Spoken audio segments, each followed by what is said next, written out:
The key ministers, notably, Shri Dharmendra Pradhan, the Union Minister of Education and Minister of Skill Development and Entrepreneurship, also Shri Nitin Gadkari, the Union Minister of Road, Transport and Highways, Shri Mansukh Mandavia, the Union Minister for Health. Now, we also heard from top policy makers, technocrats, pioneering entrepreneurs, and also filmmakers and corporate captains.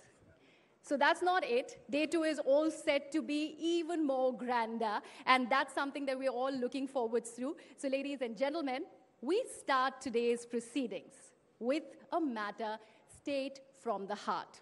Now literally, I say that, why is it from the heart? Because one thing is clear. When it is coming to the healthcare system, inaction is not an option. And this is particularly relevant for non-communicable diseases, which is the NCDs, such as the cardiac occurrences or the chronic diseases. Now, NCDs are one of the major challenges for public health in the 21st century. And not only that, it also goes ahead and also relates to human suffering, which is the broader aspect of it. They also cause that kind of suffering, which also harms and inflicts upon certain situations on the socio-economic development of the country. So who better to talk about this than Professor K. Srinath Reddy? He's the former head of the Department of Cardiology at the All India Institute of Medical Sciences in New Delhi, and also the founding president of the Public Health Foundation of India.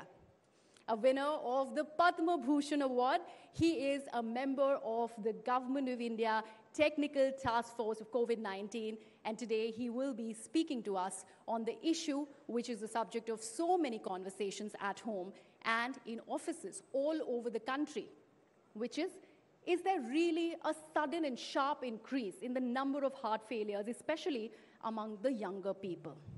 And he'll, of course, be following it up with questions from the audience. So, Dr. Reddy, I'd like to extend a very warm welcome and invite you onto the stage, please.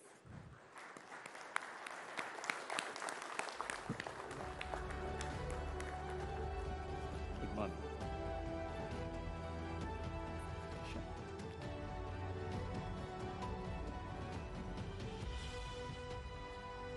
Good morning. A warm round of applause, guys, for the good doctor. So the talk today is Heart of the Matter. Is there a heart attack pandemic? Over to you, doctor. Heart of the matter. As a former head of the Department of Cardiology at the All India Institute of Medical Sciences, where we had to look after many persons with heart disease, we know that all matters of the heart all affairs of the heart are expensive, and not merely in a poetic sense, because they extract a price in terms of death, disease, disability, and also very high expenses in terms of costly care and treatments. But now there's been a question raised as to whether heart attacks are indeed very much on the rise in India, and we are seeing newspaper reports and television reports very frequently of celebrities dying of heart attacks, quite often after they've been to the gym or in the gym, and these are people who should have been considered otherwise very healthy, and most of them had not really reported any major issue related to their heart health. And therefore, when we suddenly find these kind of reports cascading into the news channels and to the newspaper reports, there is alarm that people are indeed now much more prone to heart attacks. So I've been asked to speak on, is there an epidemic of heart attacks in this country? Well, just to clarify, the epidemic actually has been ongoing. It's been going on for quite some time, even since 1990 or even slightly earlier, but particularly since 1990 to 2020, we have seen a huge increase in the number of heart attacks in people of Indian origin, and particularly in India. So this is a public health emergency in slow motion, but nevertheless, it's a public health emergency. And this is not something that is totally new for people of Indian origin, because around 1959, for the first time, in what was then Malaya, but it was actually Singapore part of Malaya, they had reported that Indians had far greater excess mortality rates, almost six-fold higher, of heart attacks compared to the Chinese, and they were mostly in younger or middle-aged population. And then subsequently, we have seen reports cascading around the world, across the world, from different countries, the United Kingdom, the United States, Canada, Fiji, Malaysia, and also Mauritius and elsewhere too, where Indian migrants, whatever the time or climb of migration, from first generation to the third generation migrants, were all having excess risk of heart attacks and early heart attacks. So the question became fairly clear as to the excess risk, but the next question was, is it genetic or is it because of other reasons? Now, we started doing studies through the Indian Council of Medical Research funded studies in India in early 90s, and we started comparing, firstly, Indians in India with Indians in UK, and also Indians living in urban areas in India and living in rural areas in India to find out what these differences are. We also participated in major international studies like InterHeart, which looked at about 52 populations across 32 countries, and also looked at whether common risk factors explain the risk across populations, or are there specific risk factors particularly to certain ethnic groups. Now, it is very clear that InterHeart showed that there are 9 risk factors which are common globally to all populations, including to Indians. But the levels at which Indians manifest this risk is different. We actually start expressing our risk much more, in a sense, in a severe form, even at relatively lower levels of risk factors, whether it's blood pressure or whether it is LDL cholesterol or total cholesterol or so. So the question became, is it genetic, or is there some other predisposing factor which sort of identifies why these people are at excess risk? And that is getting precipitated by our living habits, which are changing quite rapidly with modernity. So when we looked at it, it was very clear that when you compare Indians living in the UK, for example, with Afro-Caribbeans and white Caucasians living in UK, things like diabetes, fairly high deposition of fat in the abdomen, and either what's called insulin resistance, and certain abnormalities in the fat, like low levels of the protective HDL cholesterol, these and high levels of triglycerides, these appear to be particularly common among Indians. But when we started looking at urban and rural comparisons in India, then it became very clear that the conventional risk factors like high blood pressure and smoking, obesity, and high levels of serum cholesterol, they appear to explain the risk between urban and rural Indians. Indeed, we also did a factory study in which we looked at factory workers in big cities of India who had migrated recently in 5 years or slightly earlier to urban areas and compared them with their siblings who had stayed back in rural areas. And there we found that within 5 years of urban migration, what we can call urban acculturation, every single risk factor went up in those who had come to the cities. Blood pressure, body weight, blood glucose, blood cholesterol, name it and you have it. So it is very clear that instead of blaming the genes we share, we perhaps should be looking at the genes we wear. Are we still fitting into last year's genes or not?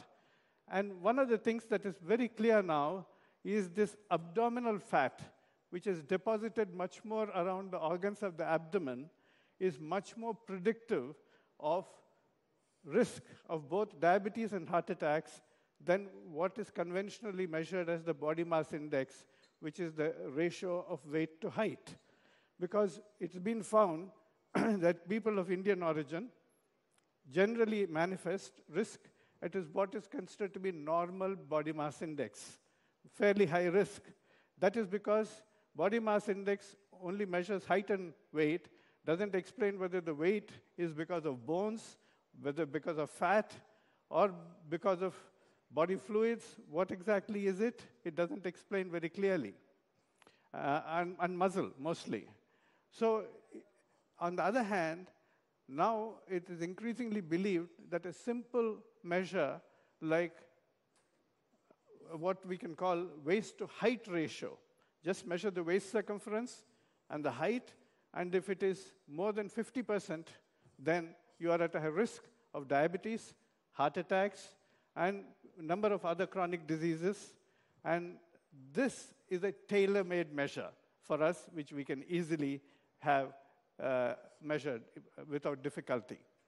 But then the question, of course, is, why is it that persons who appear to be fairly healthy are suddenly having heart attacks? Firstly, let me explain the difference between heart attack and angina.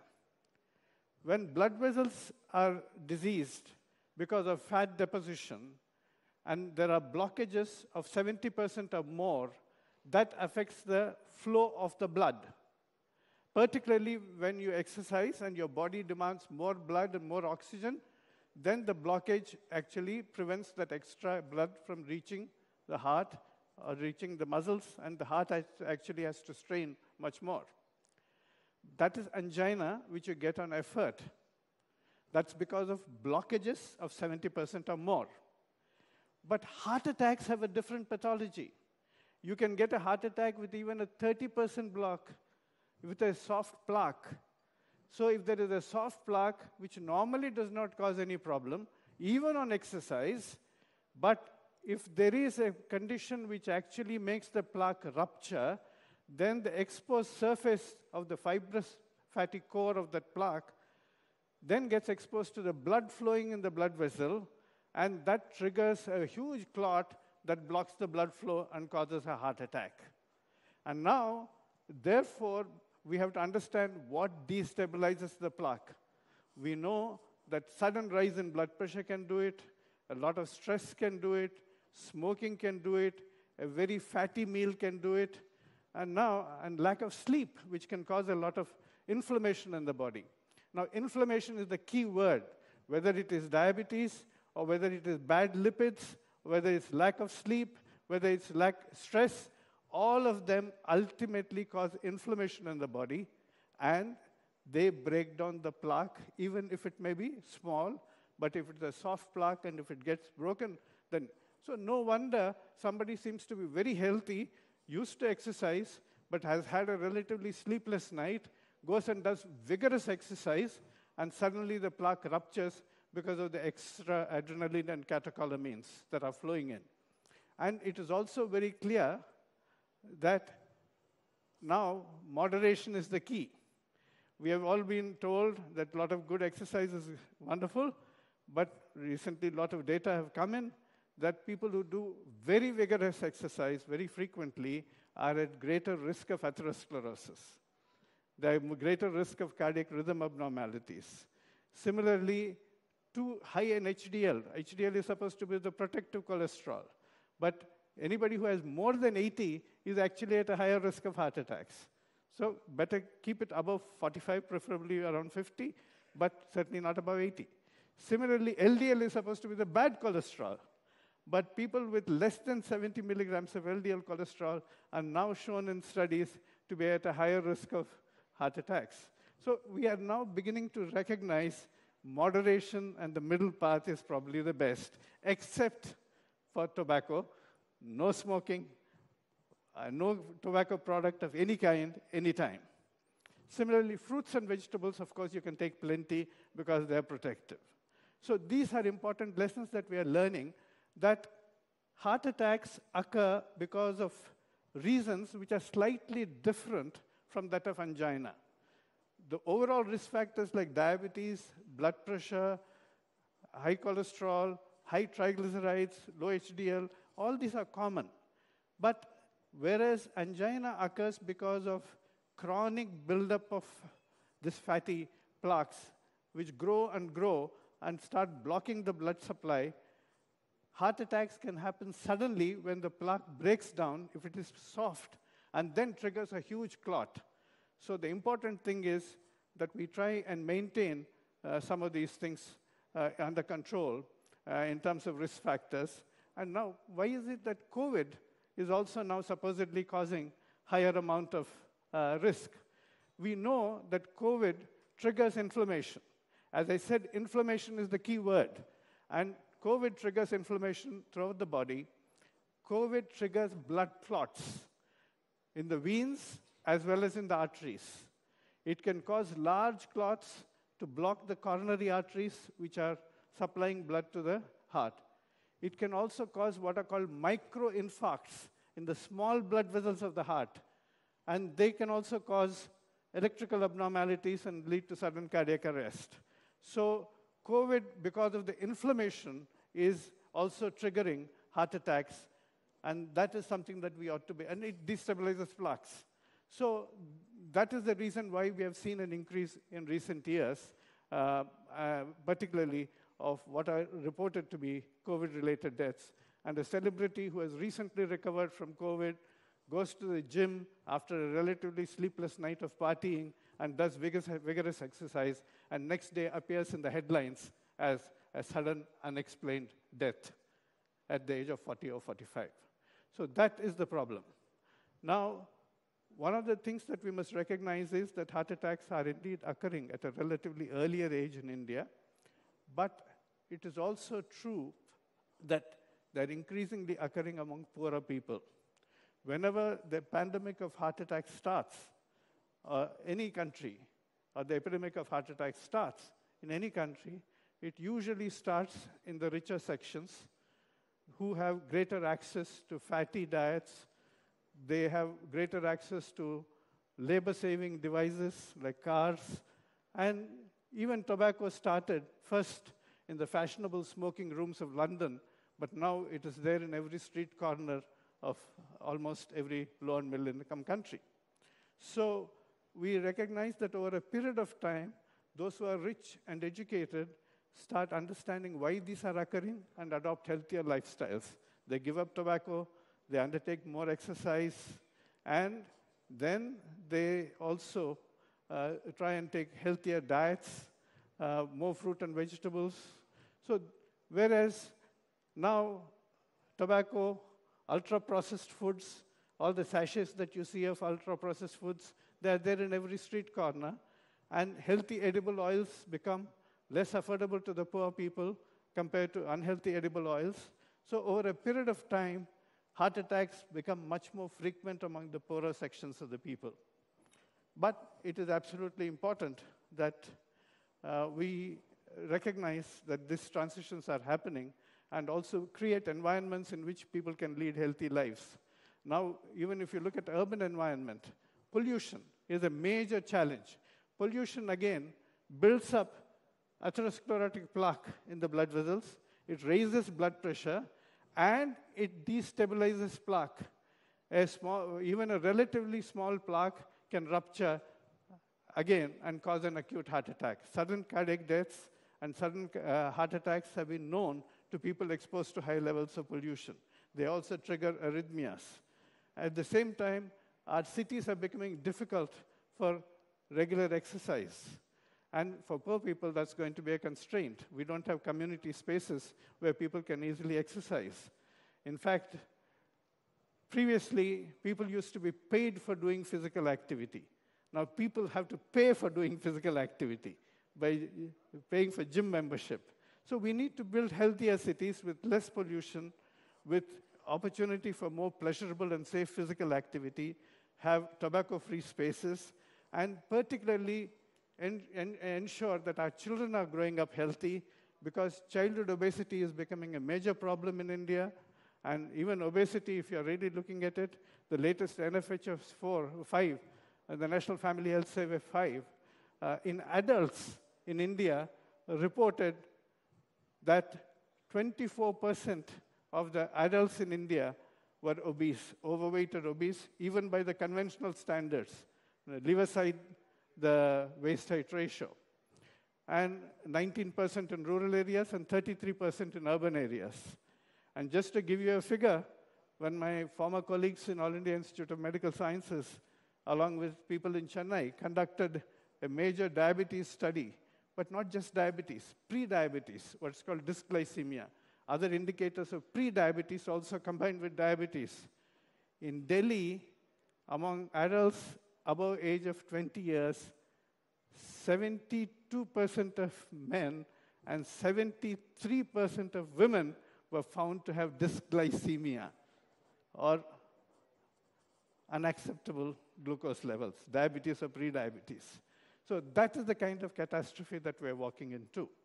Plus, of course, in terms of stress-related issues, there is a challenge about increasing stress in modern life. Stress is actually a protective phenomenon to some extent, because we do need a certain amount of stress, particularly when there are emergencies. Acute stress is required. If you're walking on the street and suddenly a DTC bus rushes at you, you can't say, "Ki farak panda," right? So there is a certain amount of stress that saves you. You have to jump up and protect yourself. So stress is protective. But too much of stress, particularly chronic stress,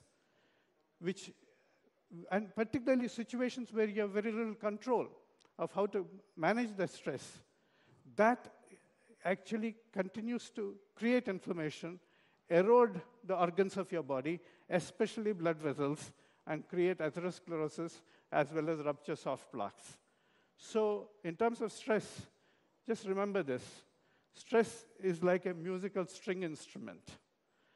If your strings are too lax, they don't make good music. If your strings are too taut, they don't make good music.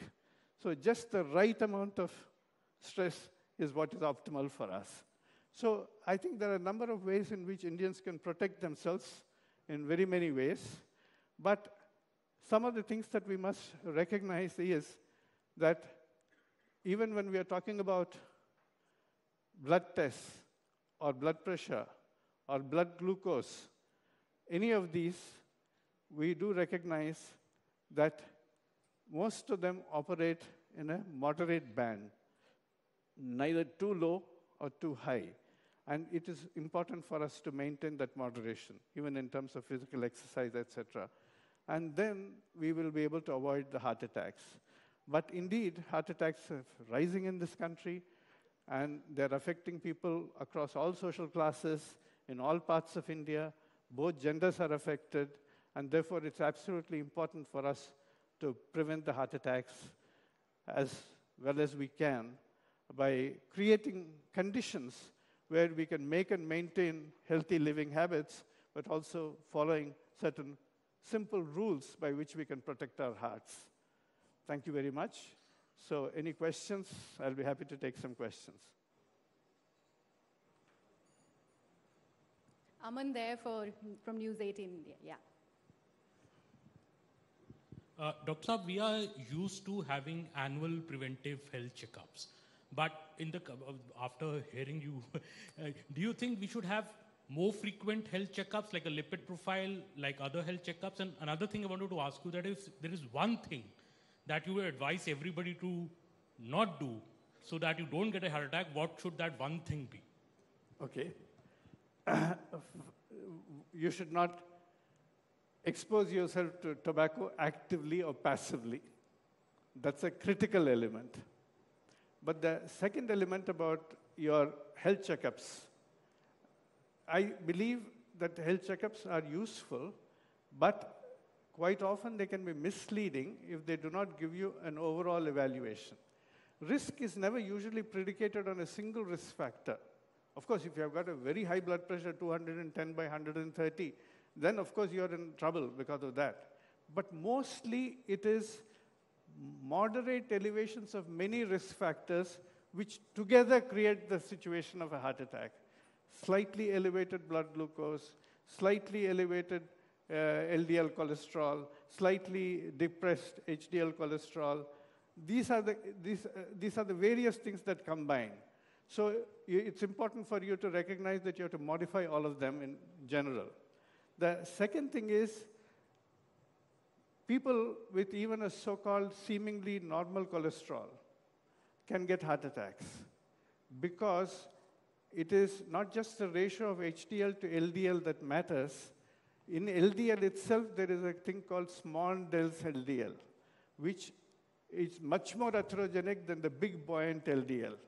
And people with diabetes, people with pre-diabetes, and many Indians, unfortunately, tend to have high levels of small dense LDL fraction. And that causes a problem. Now, this is not usually measured, even in your executive checkups. Now, how does one do it? Because it's expensive.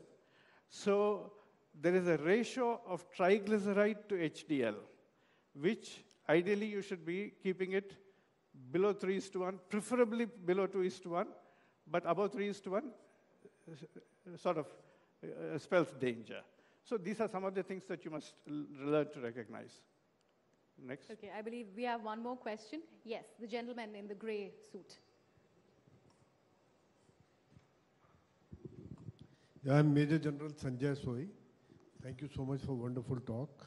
Just a couple of things. In spite of maintaining good diet, at times, and like one doesn't have diabetic, one is not high blood pressure, but still gets a lot of very high cholesterol.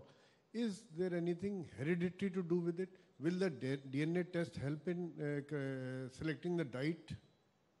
Yes. Actually, there is a hereditary component to many of these things, but the actual genetic component explains only less than 10%, all put together. However, in some group of people, familial hypercholesterolemia, there is a very clear-cut genetic predisposition. And there are a number of drugs that have been developed now which can significantly reduce that, the PCSK9 inhibitors, which are very useful.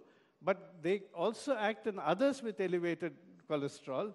And more importantly, now they're showing that they are having a remarkable effect in reducing the risk of heart attacks. So they're being used quite effectively for diabetes and also for dyslipidemia now. They're being used in combination. So it's being the PCSK9, particularly for familial hypercholesterolemia.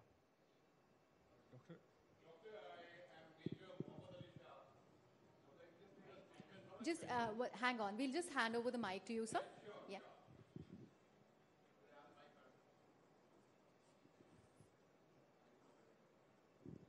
Doctor, I am Major Mohammed Ali Shah. And just not a question, just a statement that, you mentioned about earlier we would get paid to keep fit. Now we pay to keep fit. Well, in the armed forces, they pay us to keep fit, sir. Wonderful. Thank you, sir. Well, I think we should motivate ourselves. But the message is that we must create conditions for pleasurable and safe physical activity in the community as well as in schools and, if possible, in work sites. That's important. We must not make it difficult for people to do physical activity. One more here. So, please wait for the mic. I request all of you to please raise your hand so that we are able to pass the mic. Is it something to do with luck also? There's a lot of diabetic, heavy diabetes, people high on alcohol. Kushwant Singh died at 97. Biggest alcohol guy with diabetes. What a womanizer also. But the Iyengar yoga Are guru, you saying it's a protective factor? Okay. and Iyengar guru died at 88. So it has something to do with luck also, I think.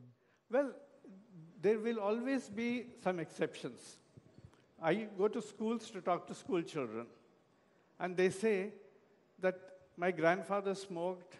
Somebody gets up and says, my grandfather smoked, but he lived up to the age of 80. And this is the classical Winston Churchill example. Winston Churchill used to smoke like a chimney, but he'd lived up to 89 or whatever. So the, please think of traffic signals.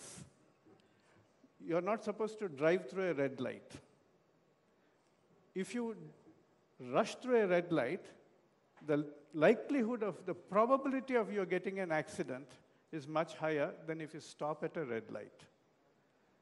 Of course, sometimes in Delhi, even if you stop at a red light, some car will come and bump you from behind. So some people who observe the rules also will get heart attacks, minority. Some people who do not observe the rules, early morning, hardly any traffic, you rush through a red light, you won't get an accident. Some people who do not observe rules because of combination of other factors do not get the heart attack. But they are also in a minority. For majority, the vast majority, the rules will apply. That if you have these risk behaviors and risk factors, you are likely to get much greater risk of heart attacks. But we do not know what protective factors Mr. Kushwant Singh had. Otherwise, maybe he was less stressed. Maybe he ate much healthier diet. We have no idea. So, socialization is also important. I mean, so social networks, we don't know. Anyway, but do not think that you can live like the few who are exceptions, because you may then succumb to the problem like the majority who are not exceptions. All right, we have time for one last question. I know all of you would like to ask a lot of questions from Dr. Reddy, but one last question. We just wait for the mic, sir. The mic is reaching you. Yes, please go ahead. Yeah, Dr. Reddy, thank you so much for this wonderful talk. Here this side, sir. As a father to a 4-year-old daughter who thinks that the purpose of heart is to miss Papa when he's not around, so what should I do to ensure that when she grows up, she has a healthy heart? So basically, women are better protected against heart attacks than men, up to menopause or even some years after menopause. That's because of various hormones, female sex hormones, and their HDL cholesterol levels are generally higher than that of men. So in general, they're better protected. However, that protection disappears in women who smoke, women who take contraceptive pills regularly, and women who are diabetic, women who are obese. So best thing for you to tell her is to eat a good diet and be physically active, and certainly not marry a smoker. All right, Doctor, I'd now like to take a liberty to ask a question of you. Doctor, if you allow me. Dr. Reddy. Yes, ma'am. Okay, since you mentioned about women having less heart attacks, we've just had a recent example of an actor who's very, very fit, Sushmita Sen, and the fact that there's a lot of misinformation on social media, especially to do with the vaccines. They say people who are now vaccinated are getting early heart attacks. How does one cull all of that misinformation? And then, of course, when you have celebrity cases like a Sushmita, like a Siddharth Shukla, how does one deal with it? Well, as far as vaccines are concerned, currently there is a fair amount of work going on in the UK as well as in the US to see whether some of the vaccines they have used have been responsible for heart problems. Some of them have been responsible for myocarditis, that is inflammation of the heart muscle, not so much heart attacks as such. Even there, people who have had COVID have had a greater occurrence of myocarditis than people who have received vaccines, but definitely myocarditis is known. But it's also known that the AstraZeneca vaccine and those kind of vaccines, the virus vector vaccines, also in some cases, again a small minority of cases, have resulted in venous and arterial thrombosis, so they can form clots. So some association is there, but in general, people who are vaccinated have much better health outcomes than people who are not vaccinated. Now, as far as some of the celebrities are concerned, I do not know the specifics of the lady you're mentioning. I think that's the lady you're hinting at. But I do not know what all factors contributed, whether smoking was a common feature, whether there was a lot of stress. We do not know what exactly are the reasons. But in general, as I said, women premenopausally, if they do not smoke, if they're not diabetic, if they do not take oral contraceptive pills, they are much better protected than men. But after menopause, in about 5 to 10 years, that protection disappears. But also, If women are diabetic, even before menopause, that protection disappears because nothing reduces HDL cholesterol or the good cholesterol like smoking and diabetes. Okay, Dr. Reddy, I don't think they are willing to let go of you just yet. I believe there's one last question from the audience. I'd request, okay, Rakesh there has a question, yes. Sure. Hi, sir. So there, so many people are asking, and I also have a doubt, like we have been taking vaccines, we have taken 3 vaccines. So is that also one of the reasons to get heart attacks? Well, this is exactly what I was mentioning, that as far as the inactivated virus vaccine is concerned, there is absolutely no risk association with clotting.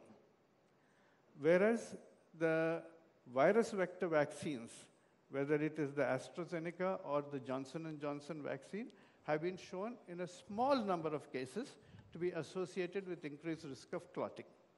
And they may be associated with heart attacks. But there's a huge study going on in the US as well as in UK, putting all the data together to analyze whether this risk is high or not. But in general, we know that people who have had COVID during the immediate hospitalization phase or even after discharge are much more prone to blood clotting. And that's why they are advised, people who have been in intensive care or in hospital, for at least 6 weeks, they're advised anticoagulation after discharge. So the question is, are vaccines 100% safe? Probably not. Are they worse than getting COVID? Certainly not. All right, thank you so much, Doctor. Ladies and gentlemen, a big round of applause for Dr. Reddy. Dr. Reddy, please request you to stay on the stage, and I'd like to also invite now News 18's Mr. Jyoti Kamal. Dr. Reddy, please stay on the stage. We just to felicitate you. Yes.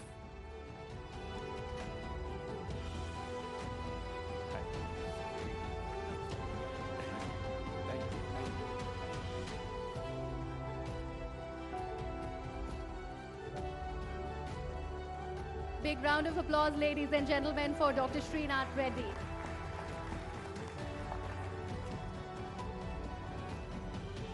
Thank you so much, Dr. Reddy and Mr. Jyoti Kamal. That was a very, very engaging session to start day 2 of Rising India Real Heroes. Ladies and gentlemen, we'd like to once again thank Dr. Reddy for being with us and taking all your questions.